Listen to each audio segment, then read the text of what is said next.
कल जो पैराग्राफ हुआ था अंत में, उसको पढ़ के आगे बढ़ते हैं। इसमें कहा मौसी जी ने कि जीवन में प्रेरणा है, ध्वनि है, अनुभूति, सभी अपना अपना स्थान रखते हैं। सभी के कार्य भिन्न भिन्न। प्रेरणा जीवन में संकेत करती, ध्वनि तो प्रति मुहूर्त होती है, प्रकृति में भी ध्वनि होती है और प्राणी के हृदय में भी, किंतु अनुभूति सभी का मर्म बताती, सभी का रूप दर्शाती। तो जीवन में सभी कुछ है होने को, प्रेरणा भी है, ध्वनि भी है। प्रेरणा देख के प्रेरित होता है, भीतर से भी प्रेरणा आती है, किंतु उसको समझ नहीं पाता है। संत महापुरुषों ने कहा तुम्हारे भीतर हर समय वो अनहद की ध्वनि होती रहती है, किंतु भीतर अभी वो अवस्था बनी नहीं कि उस अनहद की ध्वनि या आनंद ध्वनि का अनुभव हो या उसकी अनुभूति हो। होने को सभी कुछ है और सबका अपना अपना महत्व भी है, अपना अपना स्थान रखते हैं, मतलब सबका अपना अपना इम्पोर्टेंस है, किंतु कार्य भी अलग अलग है। प्रेरणा आगे बढ़ने के लिए होती है, आगे तो बढ़े, लेकिन अगर हमको अनुभूति नहीं मिली तो फिर ढीला पड़ जाता है आदमी, सुस्त हो जाता है। उसी तरह है, ध्वनि सुनने की कोशिश करता है किंतु सुनाई नहीं पड़ती, उसकी अनुभूति नहीं होती। तो कार्य तो इनके अलग अलग हैं, क्योंकि प्रेरणा क्या जीवन में संकेत करती है, आगे बढ़ने के लिए इशारा करती है, देख इस दिशा में चल तुम। और ध्वनि तो होती रहती है, बाहर की प्रकृति में अलग ध्वनि होती है, स्थूल प्रकृति में, और सूक्ष्म प्रकृति में अलग ध्वनि होती है। सूक्ष्म प्रकृति यानी हमारे अंतःकरण में। अब बाहर की ध्वनि जिसको कहा गया, बहुत बार हमने पढ़ा पुस्तकों में कि भाई आकाशवाणी हुई, तो आकाशवाणी हुई तो आकाश में, कहाँ ऊपर। तो क्या इन कानों से सुनाई दी वो आकाशवाणी? वो एक प्रकार की ध्वनि है जो भीतर में अनुभव में आती है, और तभी आती है जब भीतर का आकाश बिल्कुल साफ हो, निर्मल हो, खाली हो, तब जाकर वो ध्वनि सुनाई देती है। तो जब कोई ध्वनि होती है, यदि पहले से ही वहां पर कुछ भरा हुआ है तो वो ध्वनि सुनती ही नहीं है। तो आकाशवाणी भी यदि होती है तो हर एक को नहीं सुनती है, किसी किसी विशेष व्यक्ति को ही सुनती है। यह सब हम बचपन से पढ़ते रहे हैं पौराणिक कथाओं में, और भी बहुत से साधु महात्माओं के मुख से भी सुनी हुई बातें। तो प्रकृति में ध्वनि होती है, किंतु जब तक अपने भीतर प्राणी का जो अंतःकरण या हृदय वो उसको अनुभव न करे, उसकी अनुभूति न हो, तो फिर किसी भी बात का रहस्य समझ में नहीं आता। और रहस्य नहीं समझ में आता, इसलिए वो अंधेरे में ही रह जाता है, वो दिखलाई नहीं पड़ता, उसको पता ही नहीं लगता कि क्या प्रेरणा का रूप है और क्या ध्वनि का रूप है। अनुभूति होती है, सबका रहस्य बतलाती है और आगे बढ़ाती। आज कह रहे हैं और भी अनेक शक्तियों से भरपूर है यह जीवन, जैसे ध्यान है, विश्वास है, बल है। ये सभी शक्ति के ही प्रतिरूप हैं, किंतु फिर भी मन मानता नहीं जब तक कि अनुभूति न हो जाए। जीवन अनेक प्रकार के कर्मों में, अनेक प्रकार के भावों में ऐसा उलझा कि निकलना चाह कर भी निकल नहीं पाता। मानवीय शक्ति क्षीण होती रही जब तक कि गुरु के द्वार पर न पहुंचा, अपने आप को न पहचाना। यानी मानव जीवन में है तो न जाने कितने प्रकार की शक्ति। तो शक्ति होती क्या है, किससे पहचान होती है शक्ति की? पहले भी बातें आ चुकी हैं कि शक्ति के कार्य होते हैं और उन कार्यों से ही शक्ति का परिचय मिलता है। ऊर्जा और शक्ति, एक बात हम लोग को हमेशा से समझ लेनी चाहिए, या हमेशा के लिए समझ लेनी चाहिए, कि ऊर्जा जो होती है उसको अंग्रेजी में कहते हैं एनर्जी, और शक्ति जो होती है उसको अंग्रेजी में कहते हैं पावर। तो जो थोड़े बहुत भी समझ रखते हैं, नॉर्मल साइंस की भी समझ रखते हैं, उनको पता होता है कि एनर्जी क्या है। जैसे इलेक्ट्रिसिटी एक एनर्जी है, और उससे जब वो कन्वर्ट होती है किसी भी रूप में, तब वो पावर का रूप लेती है, यानी शक्ति प्रकट होती है। वही इलेक्ट्रिसिटी जब पंखे को चलाती है तो उसका अलग रूप होता है। वही इलेक्ट्रिसिटी जब एसी को चलाती है तो अलग रूप होता है, बल्ब को जलाती है अलग रूप होता है। किंतु शक्ति अलग हो सकती है। ऊर्जा यानी जो उस शक्ति का स्रोत है, जो उसको कन्वर्ट कर रहा है शक्तियों में, वो जो एक है वो वही रहता है। तो जीवन के पीछे क्या छिपा हुआ, वो जीवनी शक्ति है। वो जीवनी शक्ति वो ऊर्जा के रूप में होती है। अब वो स्थूल में, सूक्ष्म में, न जाने किन किन रूपों में इस जीवन में हम अनुभव करते हैं अनेक प्रकार की शक्तियों का। ब्रॉड वे में लोग सब यही बोलते हैं व्यापक रूप से कि हाँ भाई, तन बल, मन बल, धन बल, आत्म बल। तो धन बल और तन बल तो स्थूल के ही खेल हो गए, किंतु जो मनोबल है उसके बाद, और आत्मबल, आत्मा तो अपने आप में वैसे ही बलशाली है। तो यहाँ जो आत्मबल बोलने का तात्पर्य होता है वो होता है कि पूरी तरह हमारा जो अंतःकरण है वो एक सूत्र के द्वारा बांध दिया गया है, यानी एकत्व है उसमें। यह नहीं कि मन कहीं और, बुद्धि कहीं और, चित्त कहीं और। सब जब एक साथ आते हैं तब वो बल समझ में आता है। तो एकता, एकाग्रता, उसमें बल है। ध्यान, उसमें बल है। विश्वास, उसमें बल है। तो ये सब है क्या? ये उसी का ट्रांसफॉर्मेशन है, उस एनर्जी का।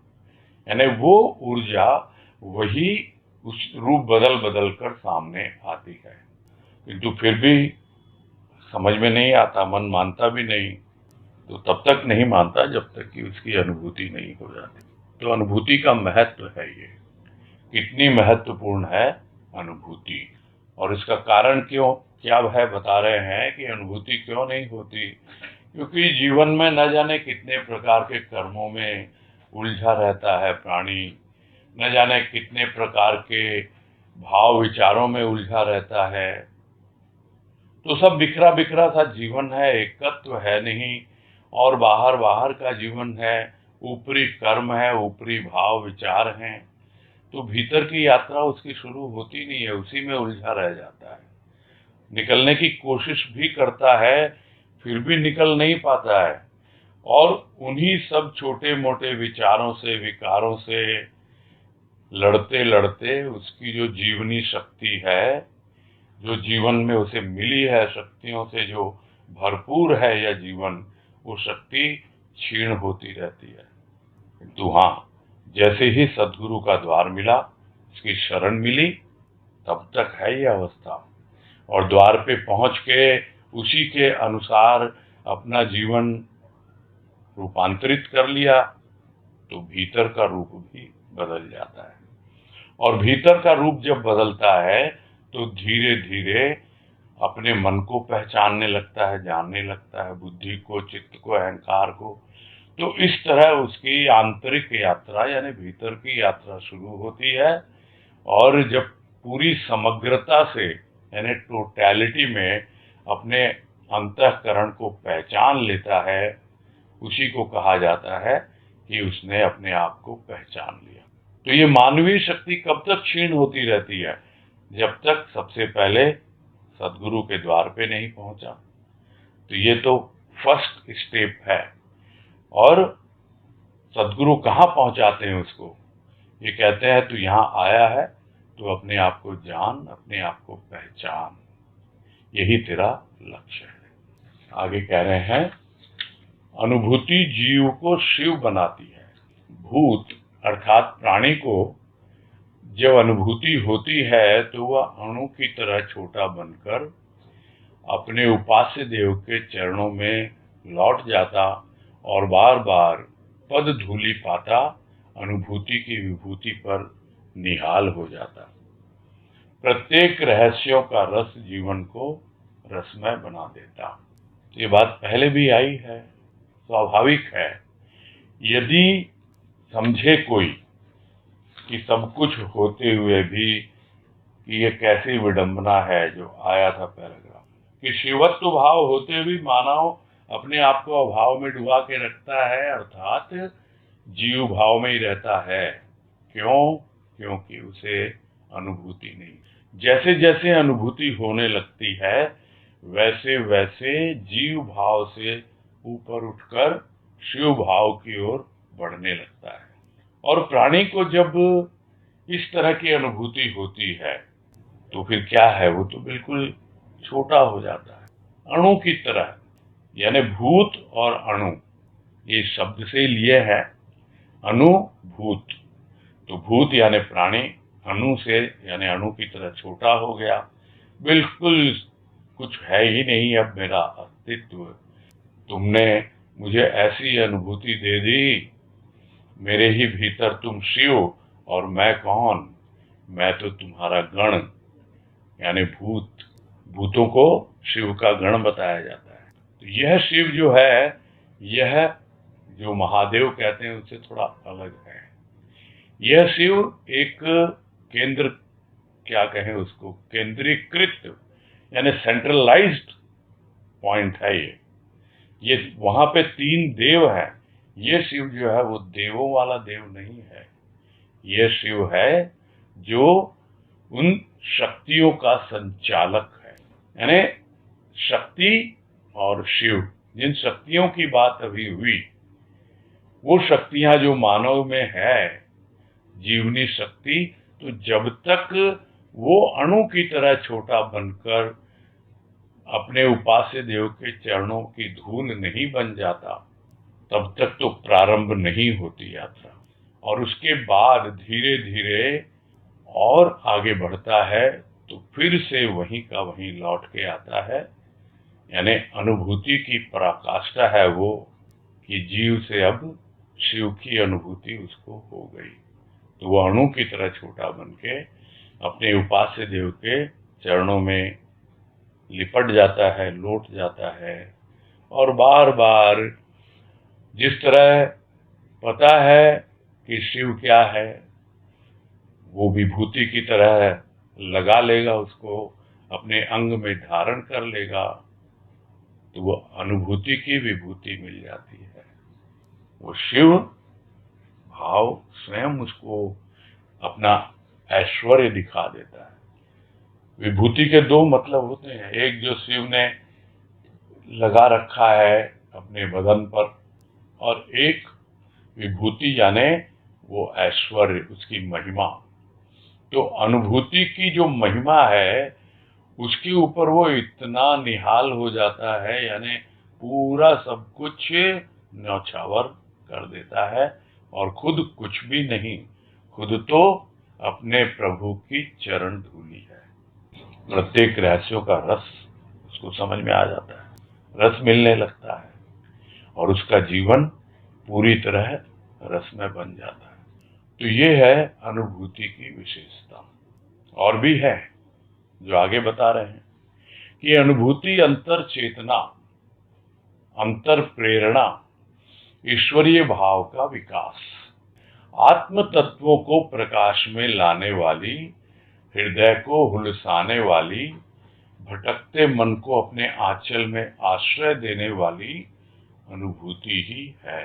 तो अनुभूति की क्या महिमा है, क्या विशेषता है कि वो विकसित करती है हमारे भीतर, अंतर यानी अंतःकरण में, भीतर में जो चेतना अभी सुप्त है और प्राणी जड़त्व में ही जीवन व्यतीत कर रहा है, वो चेतना जागृत होती है, उसका विकास होता है। अनुभूति जब भीतर अंतःकरण में होने लगती। प्रेरणा बड़ी सहज हो जाती है। अभी तक दूसरों का मुखापेक्षी होता था, उससे पूछूं क्या करना है, या दूसरों को देख के कि इसने ऐसा किया तो उसको ऐसा प्रतिफल मिला तो मैं भी वैसा ही करूं, तो इस प्रकार दूसरों से प्रेरित होता था।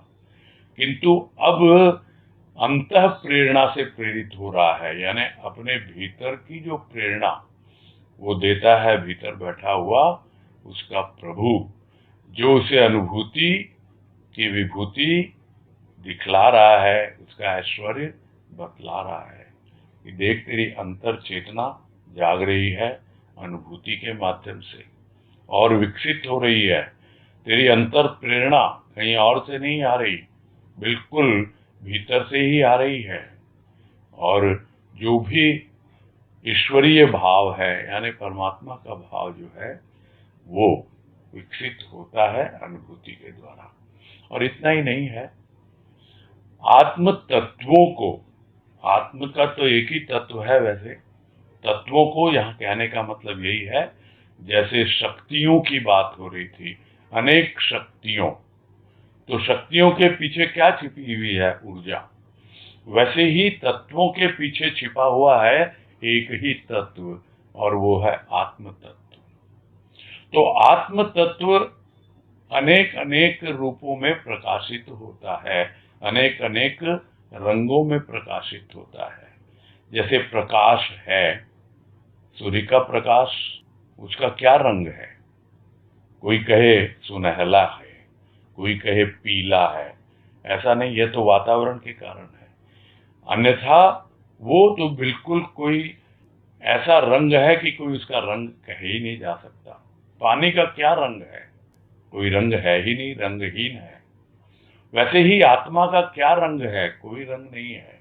किंतु जब वो ही प्रकाश में आती है अनेक अनेक तत्वों के रूप में, यानी स्थूल में, सूक्ष्म में मन बुद्धि चित्त अहंकार अनेक विचार भाव, न जाने किन किन रूपों में वो प्रकाश में आती है, किन किन रंगों को दिखलाती है।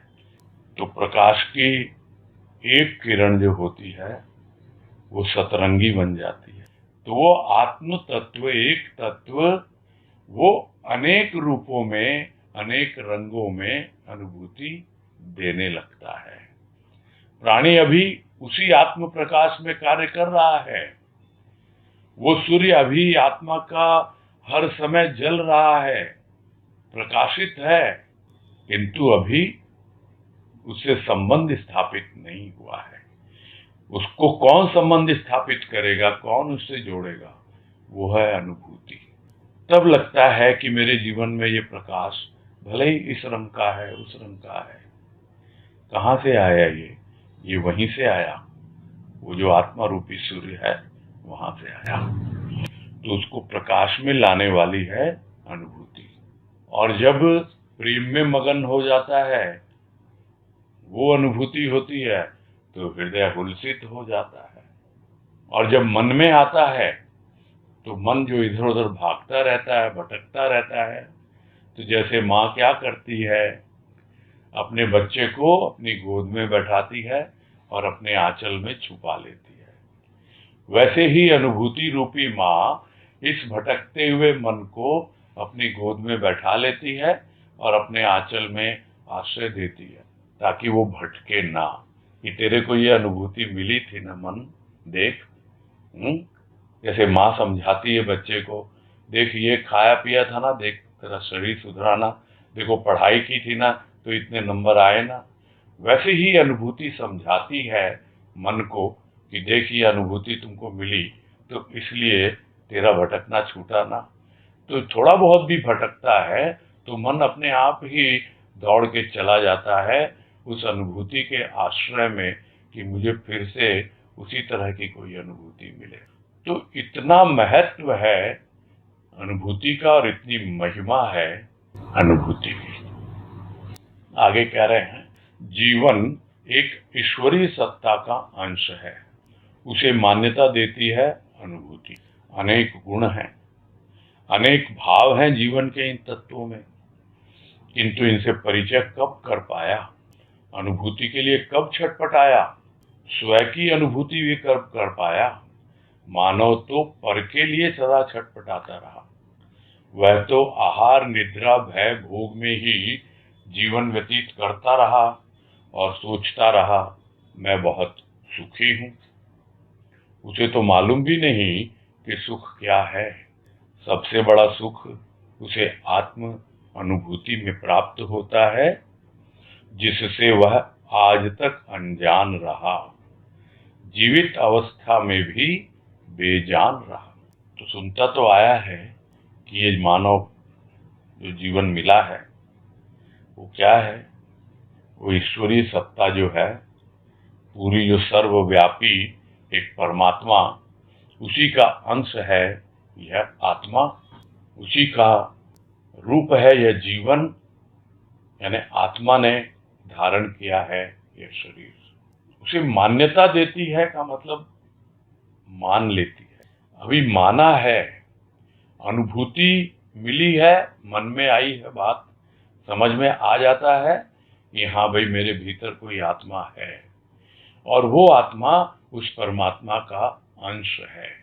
अब बाकी का क्या आपस में रिलेशन है, कितने प्रकार के सूक्ष्म के रूप हैं, कितने प्रकार के अनेकों अनेक सूक्ष्म प्रकृति के गुण हैं, कितने भाव हैं और क्या क्या स्थूल और सूक्ष्म, ये सब जब तक इनका अनुभव नहीं हो, इसकी अनुभूति ना मिले, इनसे परिचय न हो, तो फिर आगे बढ़ नहीं पाएगा। सुनी हुई बात सुनी हुई रह जाती है। वेदांत का जो सिद्धांत है उसके अनुसार ईश्वरीय सत्ता यानी परमात्मा तो द्वैत के रूप में, यानी द्वि दो हैं, तो एक परमात्मा है और एक आत्मा है। तो परमात्मा का अंश है आत्मा, किंतु अद्वैत के रूप में एकमात्र आत्मा ही है। आत्मा परमात्मा ही है, परमात्मा आत्मा ही है, यानी एक है। यह है अद्वैत का सिद्धांत। और उसके बाद जो कुछ भी आता है वो आता है कि किस तरह से सृष्टि की रचना हुई है, सृष्टि आगे बढ़ी है, कि आत्म तत्व से फिर निकले हैं आगे।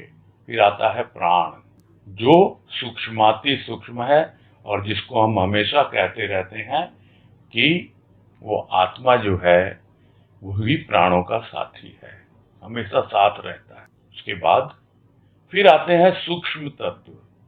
सूक्ष्म तत्व में जैसा हम लोगों ने समझा है, गुरुदेव ने भी समझाया है कि पंचम तल्ला परमात्मा, चौथा तल्ला आत्मा, ये वाणी है गुरुदेव की। तीसरा तल्ला अहंकार, यानी अहंकार से आगे बढ़ेंगे, फिर आएगा चित्त, फिर आएगी बुद्धि, फिर आएगा मन, फिर आएगा स्थूल का खेल। अब स्थूल जो है उसमें फिर आ गए आपके 5 तत्व।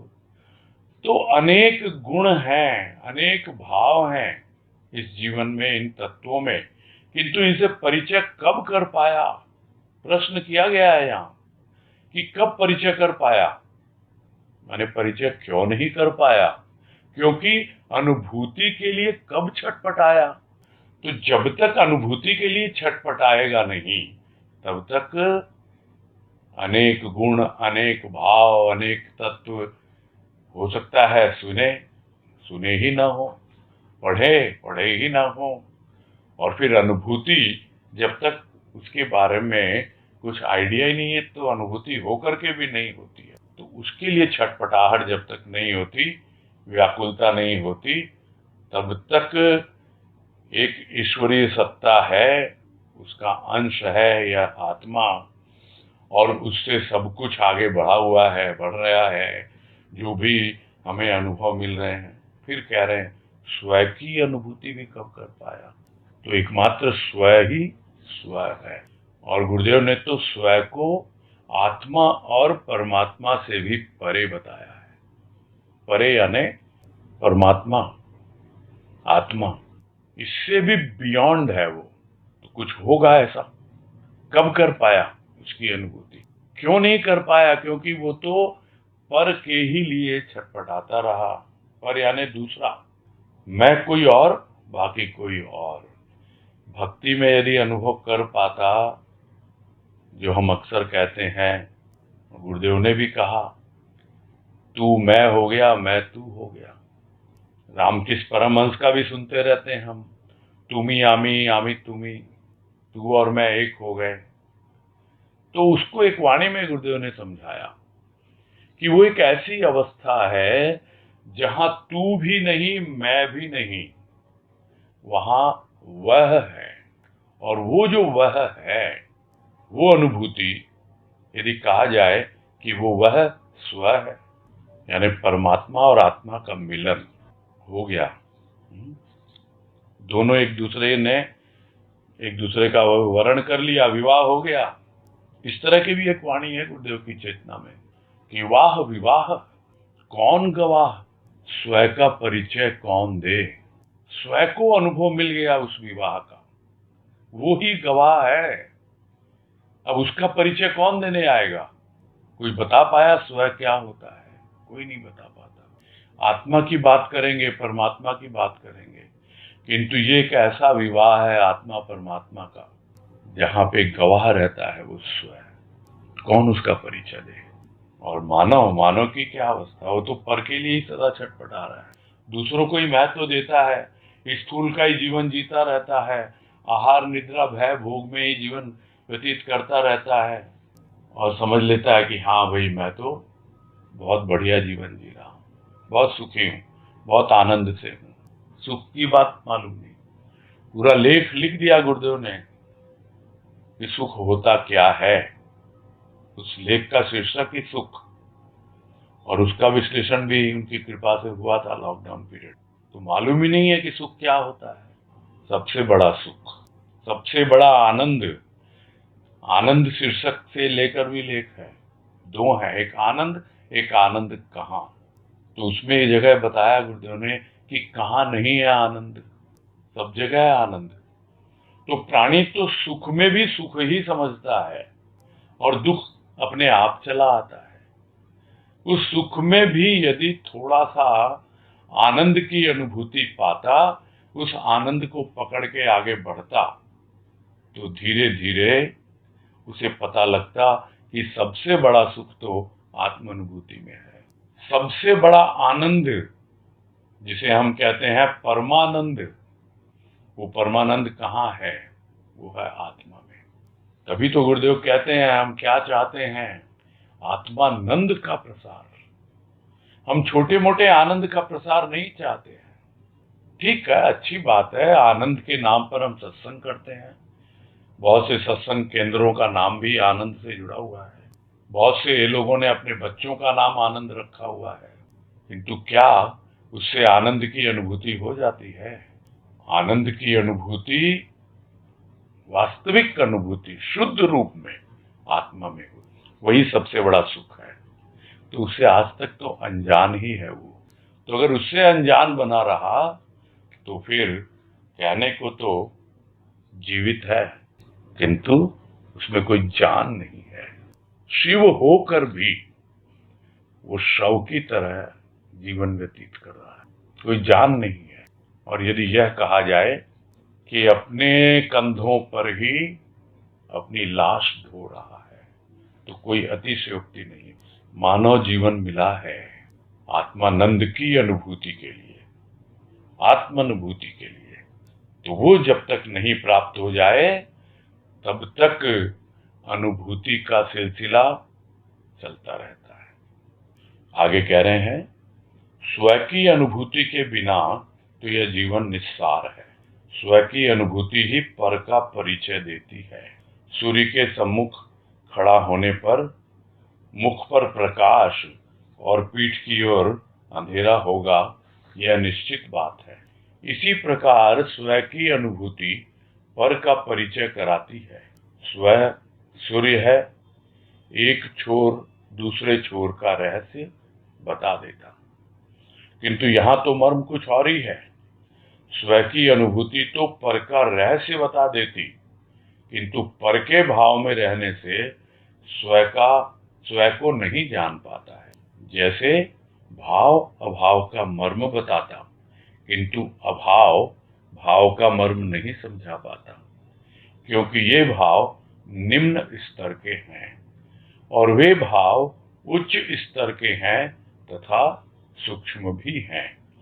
जैसे आत्म प्रकाश से तो सारे जगत को देख सकता है मनुष्य, लेकिन बाहरी प्रकाश से तो मनुष्य खुद को भी नहीं देख पाता।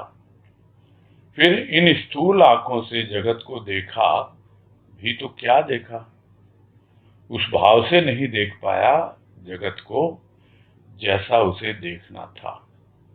देखे कैसे? भीतर अनुभूति नहीं, अनुभूति के बिना सब कुछ फीका ही है।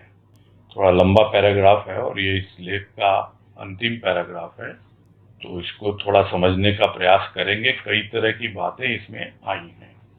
सबसे महत्वपूर्ण बात तो पहली पंक्ति में ही है, और वो है कि स्व की अनुभूति के बिना यह जीवन निस्सार है।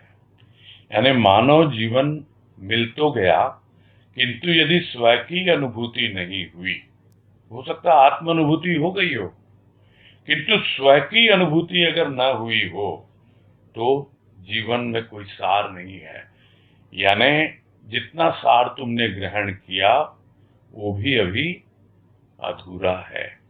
तो जब तक स्व की अनुभूति नहीं होती तब तक पर का परिचय नहीं मिलता है। तो यह पर का परिचय क्या है? तो पर का परिचय यही है कि एकमात्र स्व ही स्व है, यानी सबका स्व एक ही है। अब उस स्व को कोई स्वरूप कहता है, उस स्व को कोई स्वभाव कहता है।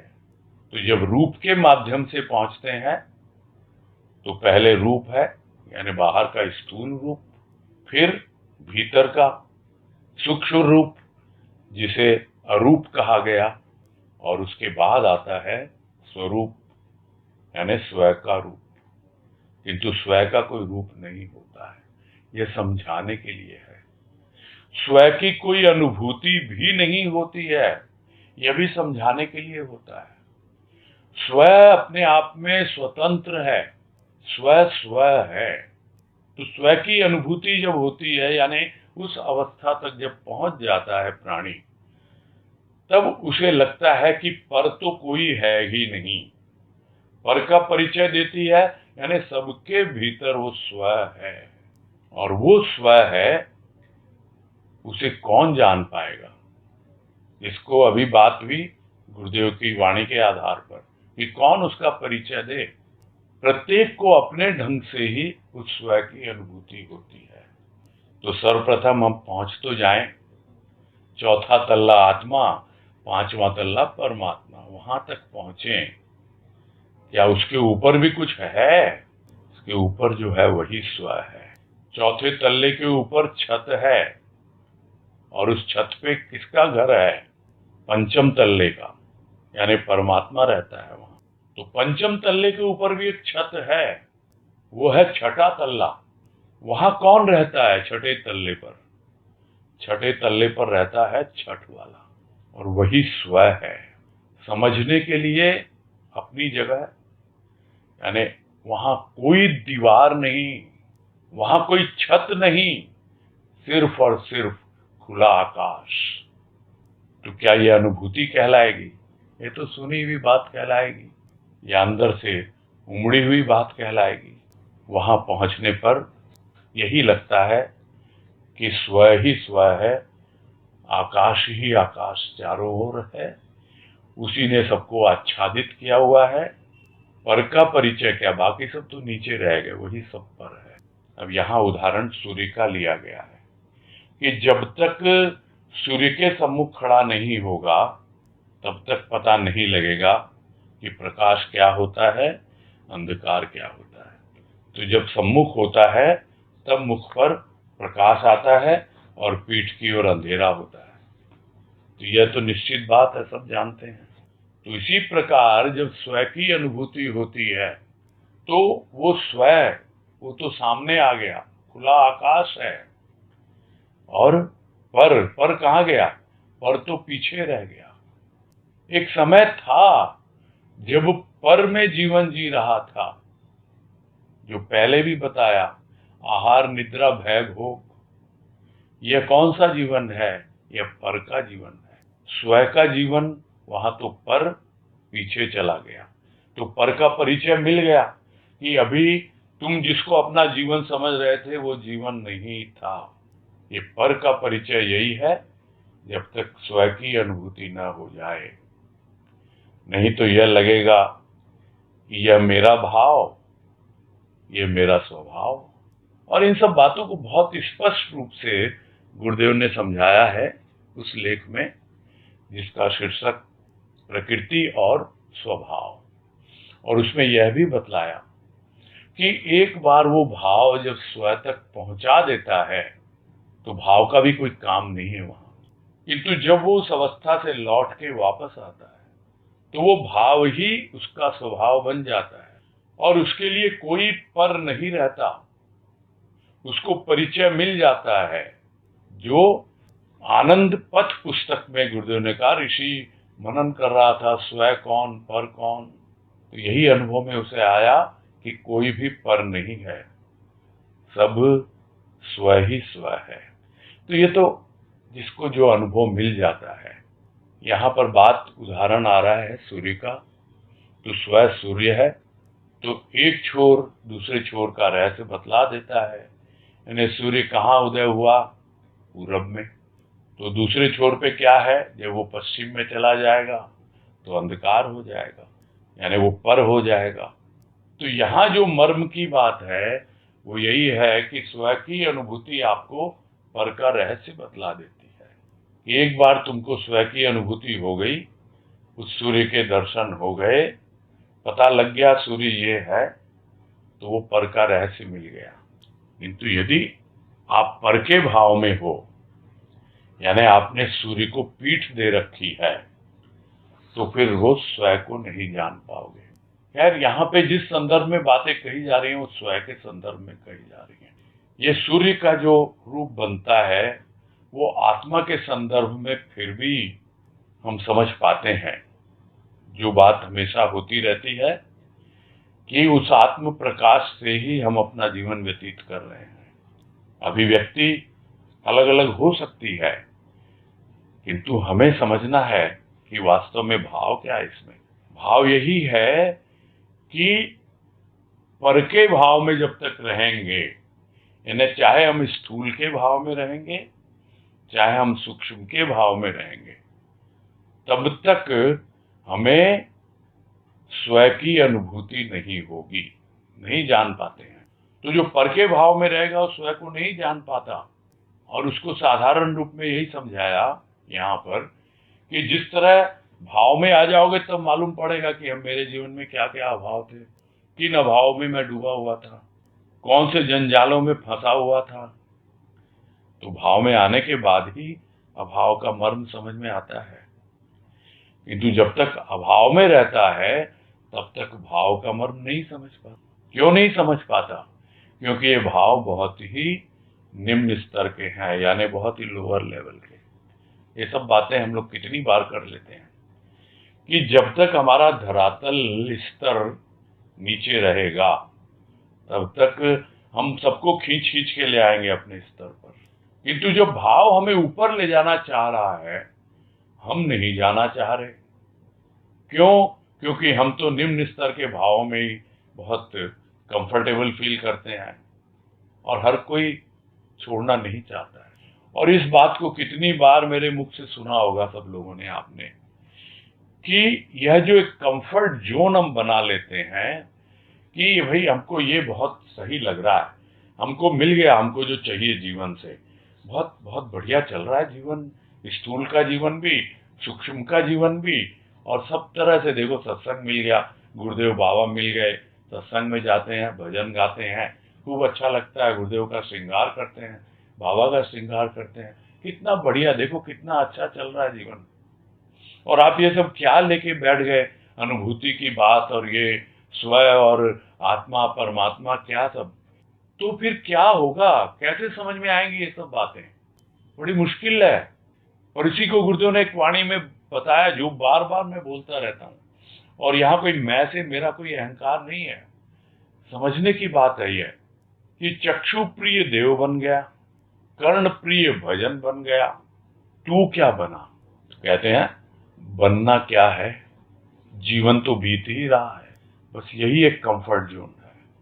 और उन्हीं भावों में रहेगा, उच्च स्तर के और सूक्ष्म सूक्ष्माति सूक्ष्म सूक्ष्मतर, ये सब क्या सब बातें ही बातें लगेंगी फिर। तो भाव का मर्म भाव में पहुंच के ही जाना जा सकता है, और अभाव का मर्म तो अपने आप समझ में आ जाएगा। जब प्रकाश आएगा तो अपने आप ही अंधकार का मर्म समझ में आ जाता है कि मैं अब तक अंधकार में था। लेकिन जब तक अंधकार में था तब तक वो बड़े कंफर्ट जोन में था, बड़े आराम से जी रहा था। एक गाने की लाइन याद आ गई मुझे, क्योंकि वो बस बैठा हुआ है, कहता है मैं तो इंतजार कर रहा हूं। वो क्या कह रहा है उस गाने में कि अब तो मुझे अंधेरों से मोहब्बत सी हो गई, अब तो मुझे अंधेरों से मोहब्बत सी हो गई, आंखों को इंतजार की आदत सी हो गई, तकना है उनकी राह यूं ही उम्र भर मुझे। तो उम्र भर राह तकते रहो उनकी। अंधेरों से मोहब्बत हो गई है, प्रकाश की ओर चलना चाहते नहीं हो, आगे बढ़ना चाहते नहीं हो, तो फिर कैसे हो, कैसे बात बने? देख रहा है सब कुछ, आत्म प्रकाश है, उसके कारण ये सब कुछ देख रहा है, किंतु अभी आंखें हैं कहाँ, बाहरी प्रकाश में है, भीतर की आंखें खुली नहीं है। तो आत्म प्रकाश जब आ जाएगा, भीतर की आंखें खुलने के बाद, तब तो सब कुछ स्पष्ट हो ही जाएगा। बाहर भी देख लेगा, भीतर भी देख लेगा, सब कुछ देख लेगा। किंतु जब तक बाहरी प्रकाश से देखेगा तो क्या अपने आप को देख पाता है?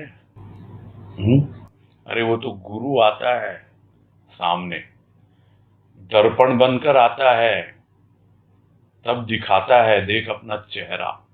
बिना दर्पण के तो अपने आप को भी नहीं देख पाता कोई। वो दिखलाता है हमारा चेहरा, देख क्या है, क्या जीवन तू बिता रहा है, तब मालूम पड़ता है। तो खुद को भी नहीं देख पाएगा बाहरी प्रकाश से, क्योंकि इन स्थूल आंखों से किसको देखा है? स्थूल जगत को ही तो देखा है। अपने आप को भी देखा है तो स्थूल के दर्पण से ही देखा है, उस सूक्ष्म के दर्पण से नहीं देखा। और सूक्ष्म का दर्पण है भीतर। तुलसीदास जी ने क्या कहा? श्री गुरु चरण सरोज रज निज मन मुकुर सुधार।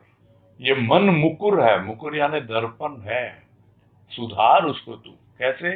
श्री गुरु चरण सरोज रज, ये गुरु के चरण कमलों की जो रज है, उससे उससे रगड़ के साफ कर, तब कुछ देख पाएगा भीतर में।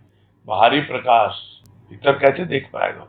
ये तो गुरु की चरण रज आएगी और भीतर के दर्पण को साफ करेगी, तब मालूम पड़ेगा। फिर लगेगा दर्पण कौन दिखा रहा है, ये गुरु ही तो दिखा रहा है। बच्चे थे ना तो खेलते थे, एक खेल याद आ गया, वो भी क्या पूछते थे, दिल्ली का दर्पण देखा है? बोले नहीं देखा। तो क्या करते थे, पांव ऊपर उठा के दिखाते थे तलवे को, ये है दिल्ली का दर्पण। ये तो बहुत बाद में समझ में आया कि यही दिल्ली का दर्पण है, जो हमें दिल में ले जाता है, सदगुरु का चरण, उसमें हम देख पाते हैं अपने दिल को, यही दिल्ली का दर्पण है। बहुत बाद में समझ में आया। तो उस भाव से यदि देख नहीं पाया जगत को जैसे देखना था, तो फिर क्या देखा भाई? देखे भी तो कैसे? अनुभूति के लिए कुछ व्याकुलता हो,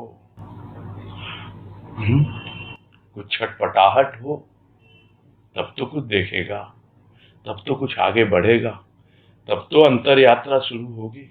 और इसीलिए कह रहे हैं अंत में कि बिना अनुभूति के सब कुछ फीका है। तो अनुभूति क्या है? अनुभूति है भोजन में नमक की तरह, बहुत ज्यादा कुछ नहीं चाहिए, बस स्वाद लेते रहो जीवन का, और वो स्वाद देती है अनुभूति। नहीं तो सब फीका ही फीका लगेगा। अनुभूति है, सब कुछ स्वादिष्ट है। हमें आगे बढ़ाने के लिए प्रारंभ होता है स्थूल से। हम फिर से रिकॉल कर लें सब कुछ, या रिवाइंड कर लें, कुछ भी समझें। स्थूल से शुरू होता है, जो गुरुदेव ने समझाया चिंतन मनन ध्वनि, जो लेख उसमें कि तुमुल ध्वनि आती, यानी स्थूल से आती वो ध्वनि, वो तो उन्होंने ध्वनि का रूप लिया। कुछ भी देखने की बात करो, स्थूल से देखेंगे, आंखों से आएगी। फिर वो तुमुल ध्वनि, यदि हमारा वहां पे कान होगा, कान में तो आ गई, कान होगा माने ध्यान होगा, तब हम उस पर कुछ विचार करेंगे, यानी विचार का रूप लेगी वो, यानी मन में आई। वो स्थूल की ज्ञानेंद्रियों से कुछ भी प्रवेश करता है मन में, तब वो कुछ रूप लेता है विचारों का। और जब हम विचारों पे मनन करते हैं, तब वो रूप लेता है अनुभव का। फिर चिंतन करते हैं चित्त के आधार पर, तब वो रूप लेता है अनुभूति का। फिर बढ़ता चला जाता है और पहुंच जाता है सूक्ष्माति सूक्ष्म, और उसे कहा जाता है प्राणों में अनुभूति। आत्मानुभूति समझाने के लिए है, किंतु वास्तव में आत्मानुभूति होती ही नहीं है। अनुभूति भले ही कहें, जैसे समझाने के लिए है आत्मभाव, स्वभाव, यह सब वो अवस्था ऐसी होती है जो आपको लेके गया वहां, भाव आपको लेके गया आत्मभाव तक, फिर वो हट जाएगा। वो भी अगर रहता है वहां, तो इसका मतलब अभी अल्टीमेटली पहुंचे नहीं वहां, वो हट जाएगा। वो हट जाएगा, फिर उसी पे निर्भर करेगा वो फिर से आए या ना आए। नहीं तो त्रिशंकु की तरह लटकता रहता है प्राणी। बहुत देखे गए हैं ऐसे लोग जो विक्षिप्त हो जाते हैं, पागल हो जाते हैं। इसलिए सोच समझ पग रखना प्रेम की औखी घाटी है। जब लगी मरने से डरे, तब लगी जीवन नाही। सोच समझ के आगे बढ़ना है, नहीं तो आराम से जी रहे हैं, कोई मतलब नहीं है इन सब चीजों से। क्या अनुभव होता है, क्या अनुभूति होती है, क्या भाव होता है, क्या स्वभाव होता है, हम तो बड़े आराम से हैं। इसलिए सोच विचार कर हमको निर्णय लेना चाहिए, और उसी के आधार पर आगे पैर बढ़ाना चाहिए। और ये बात तो बिल्कुल सही है कि अनुभूति के बिना सब कुछ फीका है। तो इसके साथ ही यह लेख संपूर्ण होता है। नीतू गुप्ता बोलिए। हाँ, हरिओम भैया। हाँ हरिओम बोलिए। हाँ, जैसे मन में आया था कि हमारे पिता आत्मबल से हम कार्य कर रहे हैं, आत्मा का बल कार्य कर रहा है, कैसे ज्ञान हो उसका, कैसे ज्ञात हो? आत्मा तो स्रोत है उसका, एनर्जी सोर्स, एनर्जी सोर्स है वो, वहीं से एनर्जी आ रही है। हम उसको काम में लेते हैं या नहीं लेते हैं, वो हमारी मर्जी है। चल रही है, लाइनें बिछी हुई हैं, सब ट्रांसमिशन भी हो रहा है, हमारा उससे कनेक्शन है कि नहीं है। पहचान, कुछ पहचान? पहचान कुछ नहीं है, पहचान मन से शुरू कीजिए जी, फिर बुद्धि से पहुंचिए, फिर चित्त में आइए, पूरे धरातल है ये। हाँ जी, सब अपने आप समझ में आएगा। मन में मैल होता है जो बताया गया, चित्त में चंचलता होती है, विक्षेप जिसको कहते हैं, मल विक्षेप, और अहंकार पर आवरण है, बुद्धि में भ्रम है। तो कितना कितना वो हट रहा है। अनुभूति ही सबका प्रक्षालन करती है। तो बातें आई ना शुरू में,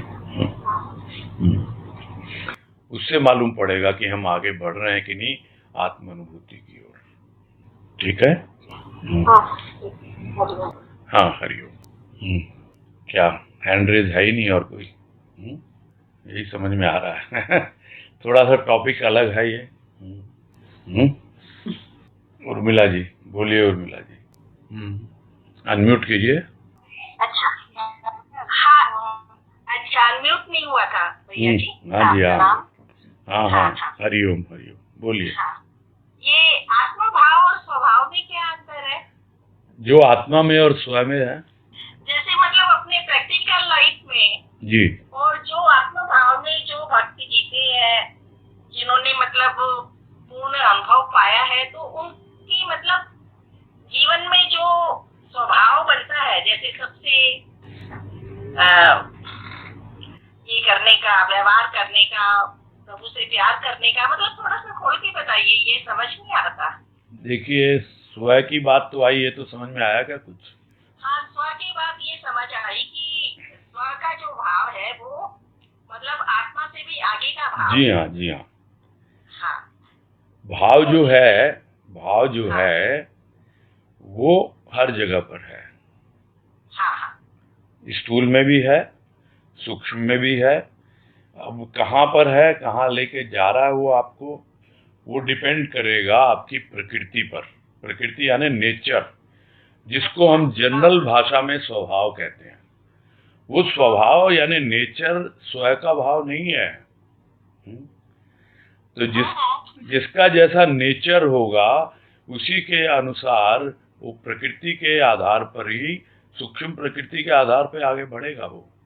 और सूक्ष्म प्रकृति में भाव की स्थिति बनती है। सूक्ष्म प्रकृति मन बुद्धि चित्त अहंकार, उसमें भाव की अलग अलग अवस्थाएं बनती रहती हैं। लेकिन जब तक वो भाव हमको स्व तक नहीं पहुंचा देता, तब तक वो भाव हमारा स्वभाव नहीं बनता, यानी नेचर नहीं बनता। अभी भाव भी आएगा और कभी कभी अभाव भी आएगा, जब हम आगे की ओर जा रहे हैं, ऊपर की ओर बढ़ रहे हैं। लेकिन एक बार जब ऊपर पहुंच जाते हैं, फिर जब वापस आते हैं, तो सूक्ष्म में पूरा का पूरा भाव ही उनका स्वभाव हो जाता है। चाहे वो स्थूल का हो, चाहे सूक्ष्म का हो, वो प्रत्येक कार्य उनके उस भाव से ही संचालित होते हैं। मेरे ख्याल से यही जानना चाह रहे हैं आप, है? हाँ भैया जी, हाँ, ये समझ आया। पर उसमें जैसे मतलब जो आनंद की अवस्था है जी, तो वही वो स्वभाव से ही आती होगी ना।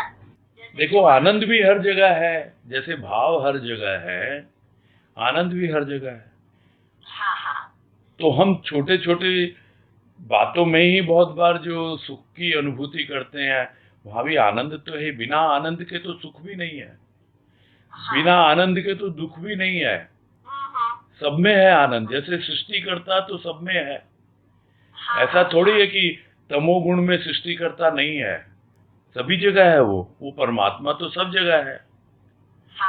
वैसे ही सब जगह है, भाव भी सब जगह है। जिसका जैसा भाव होगा उसी के अनुसार उसका जीवन होगा। भाव से भाव, एक यात्रा ऊपर जाने की होती है और एक यात्रा ऊपर पहुंचने के बाद जब नीचे आते हैं उसकी होती है। यानी फिर से आप जीवन में आ गए, फिर आपका भाव क्या रहता है। तो वो जो भाव यदि स्वभाव के रूप में रहे, नेचर रहे, बन जाता है उनका, तो वही उनका जीवन बन जाता है। यही है कहने का मतलब। जी हाँ भैया जी, प्रणाम। हाँ, हरिओम हरिओम।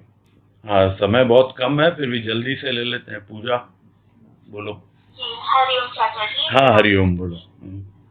चाचा जी, जैसे एक बार अनुभूति होती है जी, तो वो क्या फिर विस्मृत हो जाती है क्या? नहीं, रहती है। अपना डेंट यानी निशान तो छोड़ के जाती है वो।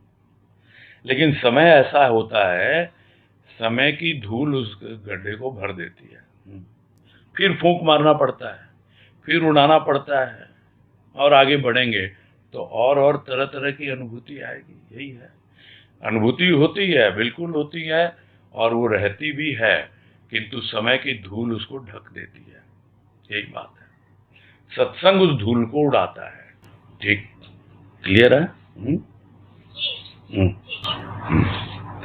हाँ, हरिओम। पूरा करते हैं।